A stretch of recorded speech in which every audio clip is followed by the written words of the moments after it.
اکثر ہمارے ذہنوں میں یہ سوال آتا ہے کہ اگر خنزیر اتنا ہی پلید اور ناپاک جانور ہے تو پھر اللہ تبارک و تعالیٰ نے اس کو کیوں پیدا کیا؟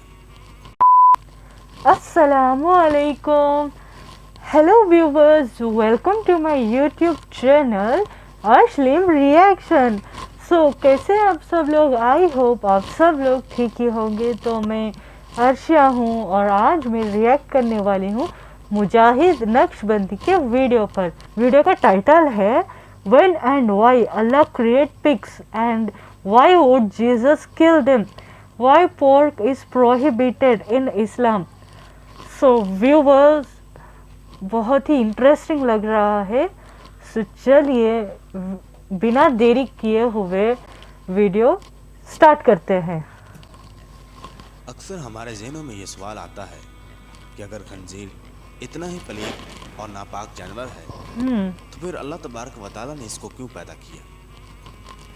کون سی ایسی وجہ ہے کہ خنزیر کو مسلمانوں کے لیے حرام کر دیا گیا؟ ہم نے اپنے بڑوں سے یہ بھی سن رکھا ہے کہ خنزیر کا نام لینا بھی گناہ ہے اور اس سے مسلمان کی زبان ناپاک ہو جاتی ہے. کیا واقعی زبان ناپاک ہو جاتی ہے اور 40 دن کے لیے مسلمان سے ایمان دور چلا جاتا ہے؟ ہاں, کیا مغربی دنیا میں کیوں اس جانور سے بے پناہ پیار کیا جاتا ہے؟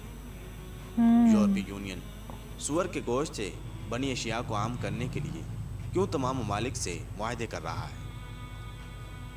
معزز دوستو, یہی وہ سوالات ہیں جن کو آج کے دور میں جاننا سب مسلمانوں کے لیے ضروری ہوگا. کریکٹ, بہت ضروری ہے. اور یہ بھی کہ جب حضرت عیسیٰ علیہ السلام نازل ہوں گے تو وہ سور کو کیوں قتل کریں گے؟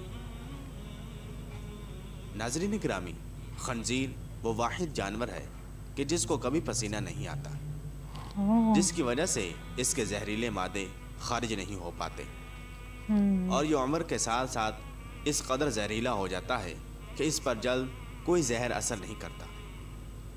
یہ سبزی اور گوشت خور جانور ہے, لیکن بھوک لگنے پر دوسرے جانوروں کے ساتھ ساتھ اپنا فضلہ بھی کھا جاتا ہے. خنزیر کی پیدائش کا ذکر کرنے سے پہلے اس بات کا ذکر کرنا ضروری ہے کہ اس کو حرام کیوں کیا گیا. معزز خواتین و حضرات, اللہ تبارک و تعالی سورہ انعام کی آیت نمبر 145 میں ارشاد فرماتا ہے,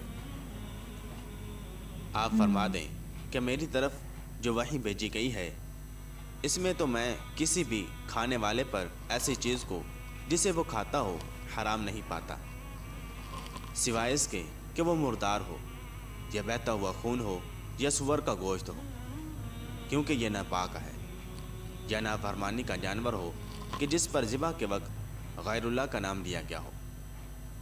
پھر جو شخص بھوک کے باعث سخت لاچار ہو جائے, نہ تو نافرمانی کر رہا ہو اور نہ ہی حد سے تجاوز کر رہا ہو, تو بے شک آپ کا رب بڑا بخشنے والا نہایت مہربان ہے.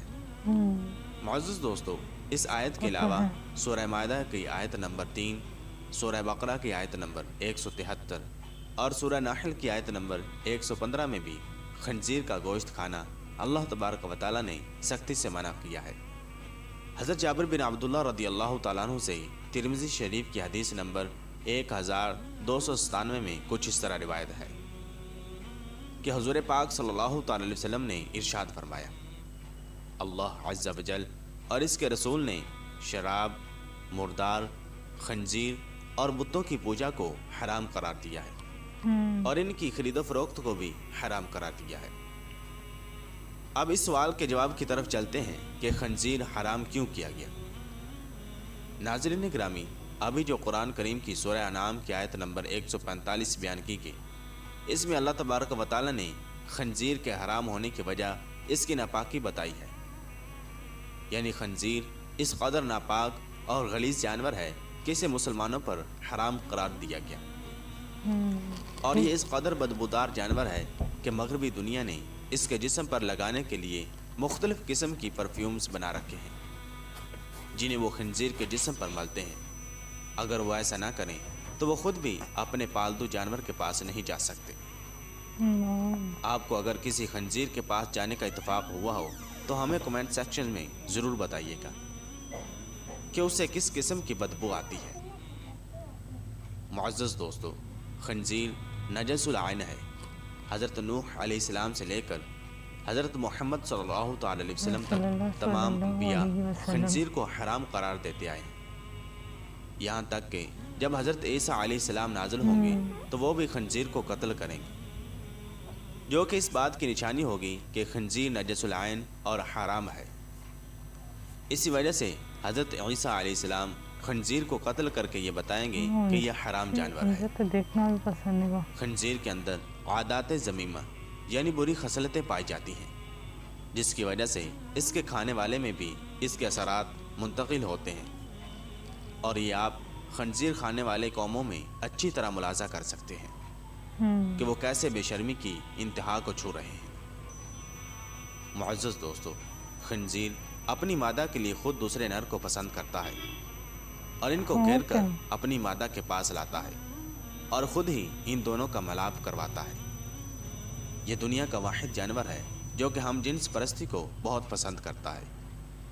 انہی عادات اور خصلتوں کی وجہ سے خنزیر کو قرآن پاک میں ناپاک کہہ کر پکارا گیا ہے، اور یہی وجہ ہے کہ آج خنزیر کو کھانے والوں میں خنزیر کی ہی یہ سب ناپاک عادتیں عام ہو چکی ہیں۔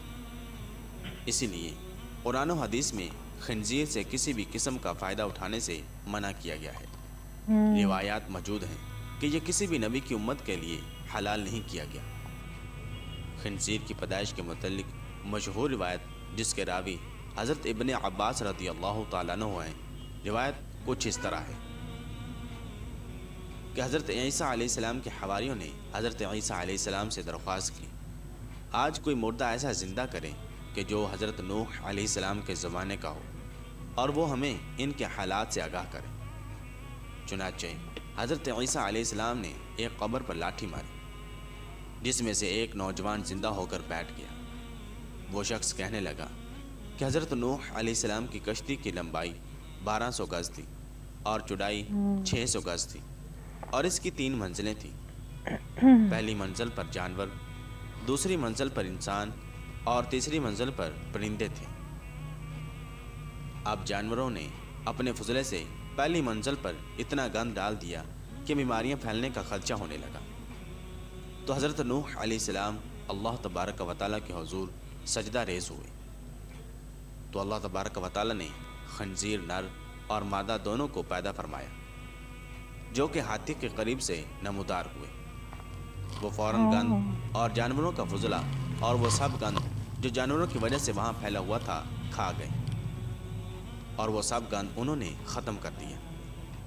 اس لیے حضرت نوح علیہ السلام ہی وہ پہلے نبی تھے جنہوں نے اس کی پیدائش کے بعد جب دیکھا کہ اپنا اور دوسرے جانوروں کا فضلہ کھا جاتا ہے تو اس کو اپنی شریعت میں حرام قرار دے دیا۔ معزز خواتین و حضرات، اکثر جو ہم اپنے بڑوں سے سنتے ہیں کہ خنزیر یا سور کا نام نہیں لینا چاہیے، اس سے زبان ناپاک ہو جاتی ہے اور 40 دن کے لیے ایمان دور چلا جاتا ہے، یہ سب باتیں بالکل غلط اور من گھڑت ہیں۔ اس بارے میں ہمیں کوئی حدیث یا مستند روایت نہیں ملتی۔ اس 40 دن ایمان سے دور رہنے والی بات کی کوئی اصل نہیں، اور اب تو جدید سائنس نے بھی خنزیر کے گوشت پر تحقیق کرنے کے بعد اسے انسانی جسم کے لیے مضر قرار دے دیا ہے۔ بے شک اللہ پاک نے خنزیر ہمارے لیے حرام قرار دیا ہے، اور یہی ہمارے لیے حتمی فیصلہ ہونا چاہیے۔ بطور مسلمان ہمیں خنزیر سے نفرت کرنی چاہیے اور اپنے بچوں کو بھی یہی تعلیم دینی چاہیے۔ اس کی شکل میں بعض اقوام کا مسخ ہونا بھی ثابت ہے، اور جس جانور کی شکل میں مسخ ہوا ہو وہ خبیث ترین جانور ہوتا ہے۔ آپ ذرا اس بات پر غور کریں کہ جب حضرت آدم علیہ السلام کو اللہ تبارک و تعالیٰ نے جنت سے نکالا تو اس کی وجہ صرف یہی تھی کہ انہوں نے شیطان کے بہکاوے میں آ کر اللہ تبارک و تعالیٰ کے حرام کردہ درخت کا پھل کھایا تھا۔ ہمیں اس درخت کی حرمت کے متعلق کوئی وجہ معلوم نہیں، اور نہ ہی آدم علیہ السلام کو اس درخت سے ممانعت کی وجہ معلوم کرنے کی کوئی ضرورت تھی، بلکہ اللہ تبارک و تعالیٰ کا منع کر دینا ہی ان کے لیے کافی تھا۔ بالکل اسی طرح ہمارے لیے اور دیگر تمام مومنوں کے لیے اتنا ہی کافی ہے کہ اللہ تبارک و تعالیٰ نے خنزیر کو حرام قرار دیا ہے۔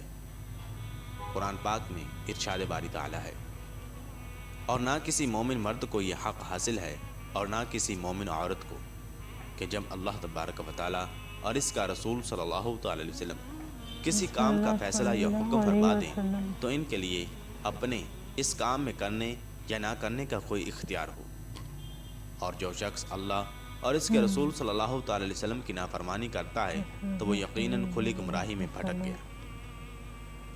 اللہ تبارک و تعالیٰ سے دعا ہے کہ اللہ تبارک و تعالیٰ ہمیں اپنی اور اپنے محبوب صلی اللہ تعالی وسلم کی نافرمانی سے محفوظ رکھے آمین۔ اور اپنی زندگیوں کو ان کے بتائے ہوئے طریقے کے مطابق گزارنے کی توفیق عطا فرمائے، آمین بجاہ نبی الامین صلی اللہ تعالی علیہ وسلم۔ ویورز دیکھ لیے پگ کیسا حرام ہے ہمارے اسلام میں، سچے بھی مجھے بھی اس سے ہوتا نہیں، وہ پگ کی اس کی صورت دیکھو کیسے ہے، اس کا فیس دیکھو کیسا ہے، اور وہ آواز سے تو بہت اریٹیٹ ہوتا، مجھے تو سننے بھی ہوتا نہیں، غصہ بھی ہوتا اور اریٹیٹ بھی ہوتا، مجھے بھی بالکل بھی پگ پسند نہیں، اور ایسا ہمارے اسلام میں حرام ہے۔ سچی بھی اللہ بول ڈالے، ہمارے پیارے نبی رسول اللہ صلی اللہ علیہ وسلم بول ڈالے وہ چیز نہیں کھانا حرام ہے، مطلب نہیں کھانا، ہمیں اس کے اوپر ایک کو کیا ہے یہ وہ ایسا ڈاؤٹ شک نہیں کرنا، ہمیں یہ کر لینا، سمجھ لینا، اب ہمارا جو بولے اب ہماری بہتری کے واسطے چھتا سو وہ اور بھی ضروری چیزیں حرام چیزیں جیسے کہ وہ الکوہل نہیں پینا، اور بھی ہی ضروری چیزیں، اور آج کل وہ پگ کی چربی، پگ کا فیٹ کتنے چیزوں میں مکس ہے، ہم نے خود معلوم نہیں رہتا، وہ سب بھی کتنے کنٹریز میں بھی ہے وہ مکس کر کو بناتی ہے، ہم نے خود نہیں معلوم رہتا، ہمیں کھا لیا رہتی ہوں، اللہ کو معلوم وہ کیا ہوتا ہے کہ نہیں، کہ اب چاکلیٹس میں بھی ایسی پگ کا فیٹ مکس کر کو رہتی ہیں، اور دوسرے بھی بہت سی چیزوں میں بھی ہے، پھر بھی کہتے کہ مسلمس ہمیں سب کھاتی، وہ جو کھاتی اس کا بھی گناہ ہوتا ہے، سو وہ ویسے چاکلیٹس بھی اوائڈ کرو، اور کیا جی بولا،